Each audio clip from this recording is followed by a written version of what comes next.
Okay, so let me explain in detail what is register addressing with the simple instruction. Okay, simple example lah.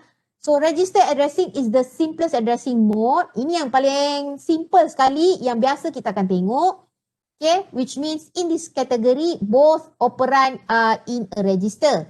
So instruction will be executed faster in comparison with other addressing mode because they does not involve memory access. So in this case, bila kita nak address certain data dekat dalam register, yang mana kalau kita gunakan register kesemuanya, kita panggil dia sebagai register addressing. Okay, so bila contohnya macam ni, contoh paling nyata ataupun yang paling mudah adalah menggunakan command add. Add register T0, T1 and then T2. So we can see that T0 is the register destination, T1 is RS and then T2 is the RT. So when the source is both a register, okay, source dia kedua-duanya adalah jenis register. T1 dan T2 memang register. So kita akan panggil dia sebagai register addressing.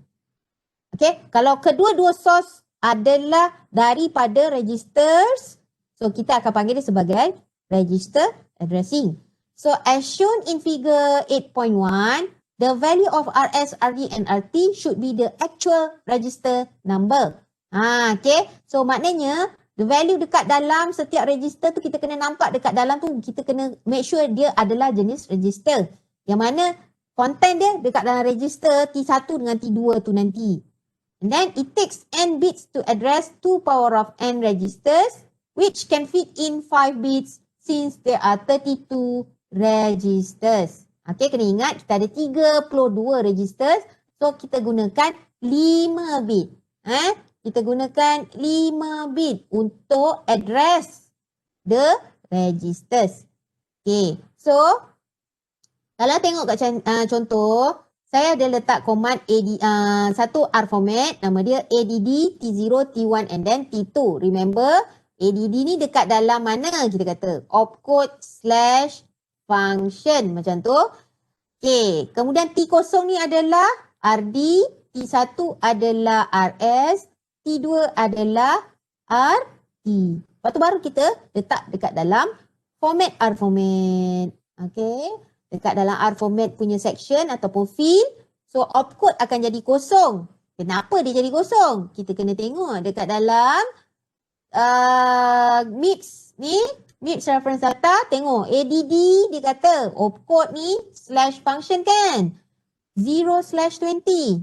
Okay, so bila 0/20, 0 ni refer kepada opcode. And then 20 ni refer kepada mana? Dia kata slash. Nampak /function.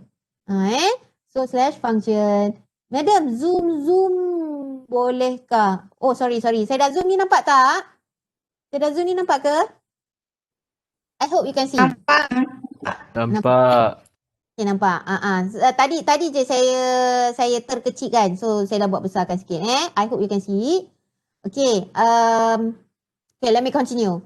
So bila tadi kita kata, okay, kalau add dia kata kosong dekat opcode, 20 hex dekat dalam function. Kita macam tu kan. Bila dia buat kosong/20 tu, awak pandai-pandai buat. Oh, saya dah tahu dah. Kosong ni dekat opcode. 20 ni dekat function. Macam tu. So, it's only special on R format sahaja. And then, bila kita dah masukkan, tadi kan RD tu kita kata, RD dekat T0.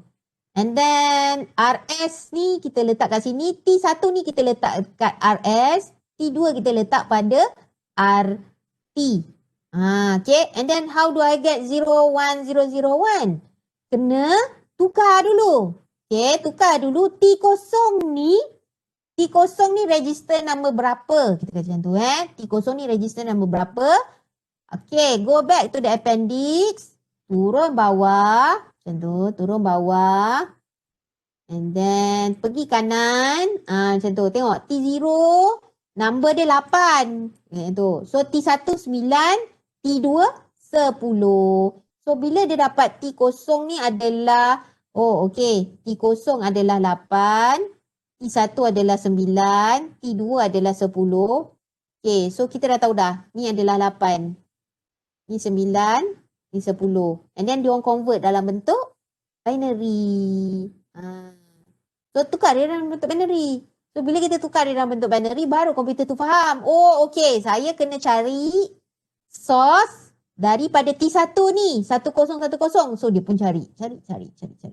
And then lepas tu RS pada register 9, 1001.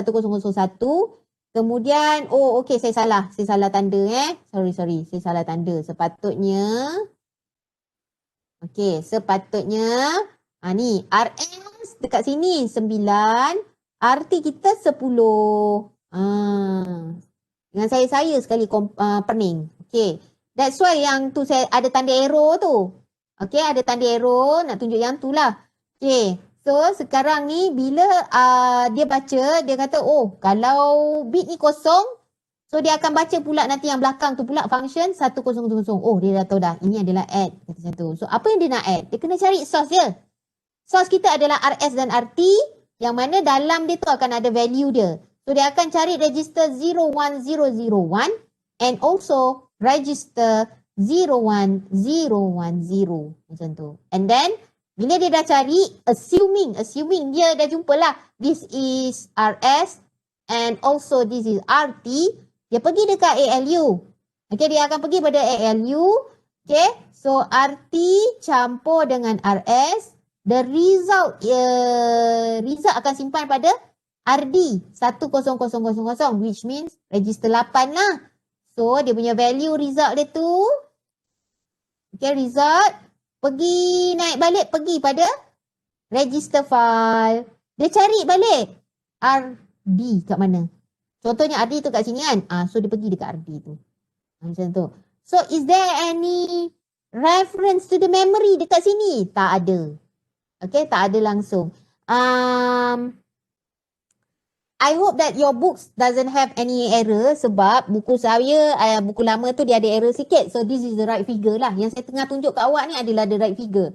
So kalau macam ada error sikit dekat awak punya buku, betulkan. Okay, ada betulkan sebab ni error dia yang betul. So this is how it looks like dekat dalam awak punya processor lah. Apa yang berlaku bila kita buat register addressing. So register addressing assuming dekat dalam register punya address dah ada value dekat dalam tu. Macam tu. Okay.